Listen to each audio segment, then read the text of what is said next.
15 years ago in Munich, Vladimir Putin shook the West with a sharp attack on its efforts to bend the world to its will. The West chose not to listen, and as the clouds of war gather over Europe, one has to ask if that was wise. With U.S. officials anonymously briefing journalists that Russia will invade Ukraine within days, one wonders how things came to this. The optimism that prevailed after the collapse of the Berlin Wall in the Soviet Union some 30 years ago has now been replaced by very real fears of war in Europe. Something went badly wrong. What precisely? Roughly at the midpoint between the end of the Cold War and today, Russia's President Vladimir Putin gave a speech which provides an explanation and which historians may well look back to as something of a turning point. Delivered to the Munich Conference on Security Policy on February 10, 2007, that's 15 years ago last week, the speech was interpreted by many as a declaration of war on the West. This was a misinterpretation. Putin didn't threaten the West with anything. Instead, he simply gave it a warning that if it continued along the same path, it would sow the seeds of its own destruction. Time has perhaps proven him right. In his speech, Putin made a number of specific complaints. First, he objected to the idea of a unipolar order in which one country, the U.S., has dominated all others. This model, he says, is not only unacceptable, but also impossible in today's world. On the one hand, the power was shifting, and on the other hand, the unipolar model provided, as he continues, no moral foundations for modern civilization. Second, Putin complained of an almost uncontained hyperuse of force, military force, in international relations. While he didn't mention any specific examples, it is likely that the Anglo-American invasion of Iraq was high on his list. And third, the Russian president spoke of a greater and greater disdain for the basic principles of international law. One state, and of course the first and foremost state, the United States, had overstepped its national borders in every way, he says. The result was that no one feels safe because no one can feel that the international law is like a stone wall that will protect them, closed quote.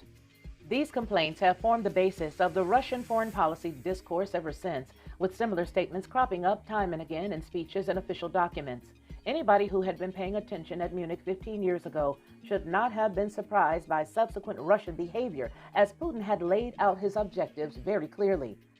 These included the ending of the unipolar system and a return to a global order at whose center would not lie at a single country, but rather the United Nations. At Munich, Putin demanded a rethink of the, quote, architecture of global security, close quote. This would mean a system that provided a reasonable balance between the interests of all participants in the international dialogue.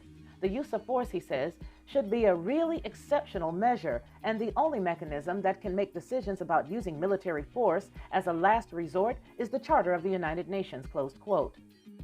It is sometimes said that Putin is an ideologically flexible pragmatist, willing to shift his public position in accordance with what suits his practical objectives at any given moment. In fact, when it comes to international affairs, he's been extraordinarily consistent over time. The basic outlines laid out in his Munich speech haven't changed and can be seen, for instance, in Putin's recent joint statement with Chinese President Xi Jinping. This includes a call to protect the United Nations-driven international architecture and the international law-based world order, and seek genuine multipolarity with the United Nations and its Security Council playing a central and coordinating role, close quote. The demand in Munich for a global security architecture is also the primary element of Russia's recent diplomatic offensive, with Moscow insisting that Ukraine is not its primary concern. Rather, it desires a complete overhaul of the way in which international security is governed. Russian commentators have been somewhat dismissive of Western claims that the country is poised to invade Ukraine, arguing that the West is entirely missing the point. In light of all this, it's worth noting what a Russian invasion of Ukraine would actually mean. For the past 15 years, ever since the Munich speech, Russian officials have been arguing against the unilateral use of force and demanding a UN-centered security system founded on international law. Were we to wake up one day and find that Russian tanks were rolling towards Kiev without any kind of excuse, it would amount to a complete abandonment of 15 years of argumentation, as well as a negation of the entire legal moral position built up by the Russian Federation in that period, a position reinforced just this month in the Putin-Xi statement. For Headlines with a Voice, this is Felicia Lockhart.